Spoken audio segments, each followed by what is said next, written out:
So no matter what you are here for, whether it's your own life, your kid's life, your friends, your neighbors, we are in a place here in Michigan where in 2022, we showed loud and proud that hate will not win.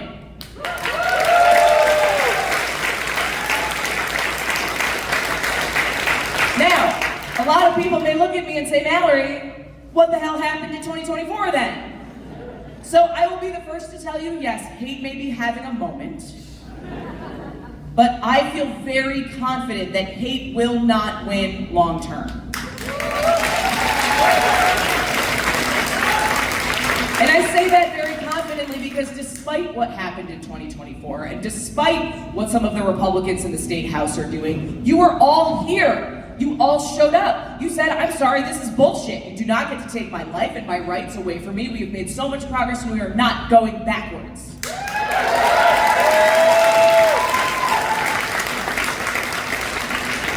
So here's what I want to share just about strategy. One thing that Donald Trump did really well, and I know you hear that name and really well put together and you start to cringe a little bit, but we have to acknowledge this. Something that Donald Trump and the Republicans tapped into over the last cycle and now moving forward is that there are a lot of people throughout this state who are hurting, who are not doing as well as they thought they would, who can't afford to buy a house, who can't afford to send their kids to summer camp, who can't go on a vacation, who don't have the jobs that they want. But what they did really well is convince people that you are not succeeding and it's somebody else's fault. Now that somebody else can change day to day. And there was a man named Christopher Rufo who flat out told us what his strategy was. This is the man, he works for the Manhattan Institute, it's a think tank. He was brought in a few years ago virtually via Zoom to testify on the bills that were up in 2022 to ban trans kids from playing on the sports team that matches their gender identity. Now, he laid out the plan. He said that this is such a small minority of the population that we can leverage this. How disgusting is that? That is repulsive. To convince people to be so angry and fearful and afraid of somebody they may have never met. But it's powerful. So, Emmy mentioned a speech that I gave in 2022, and one of the things that I did intentionally is not only to identify myself as a straight, white, Christian, married, suburban mom who knows that hate only wins when people like me let it happen, but that people who are different are not the reason why your healthcare costs are too high, and are not the reason why the roads are still in disrepair, and are not the reason why teachers are leaving the profession. So when you come in and have these meetings, yes, tell your story, build a relationship, but I would also challenge you to ask the people you're meeting with, what are you doing to improve everybody else's lives? Really ask. I can tell you right now, I serve in the state Senate. I am the Senate Majority Whip in the first democratically held state Senate since 1984.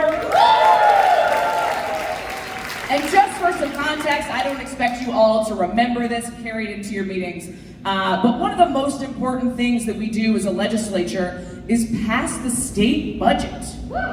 Yeah, give it up for the budget. It is supposed to be a serious job. And we have made it a rule that in the legislature, we pass our budgets by July 1st.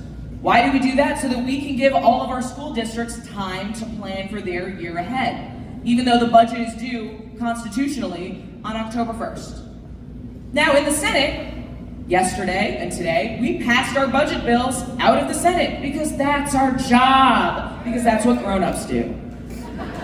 In the State House, Craig Mauger, who's a reporter for the Detroit News, pointed out that last week there were 25 committee meetings in the State House.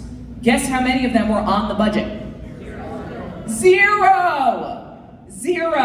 Instead, they're allowing their members to step up to give horrible, hate-filled speeches, talking about the great replacement theory, talking about trans kids, talking about sitting legislators who they say have low IQ. I mean, it's just disgusting. So when you're in these meetings, again, just talk about yourself and who you are and why you're here and why it matters. But then also ask, what are you doing to bring housing costs down?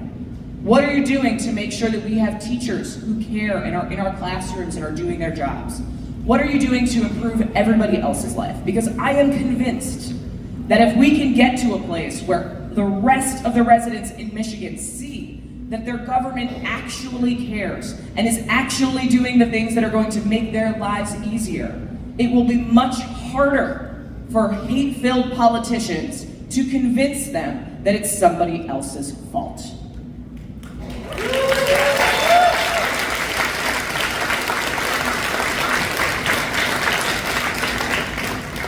All right, the show of hands who this is their first time. We're gonna do show of hands. Are you excited to be here? Yes! Let's go have a great day, make some great relationships. I am so thrilled to see so many of you. Again, please know, this is your state capitol. These are your elected officials. You belong here. This is a state that cares about you, that loves you, that knows that supporting all Michiganders, not just some Michiganders, is who we are as a state, and we will keep fighting every single day to ensure that no matter who you are and how you identify and who you love, you are welcome here in Michigan. Thank you so much.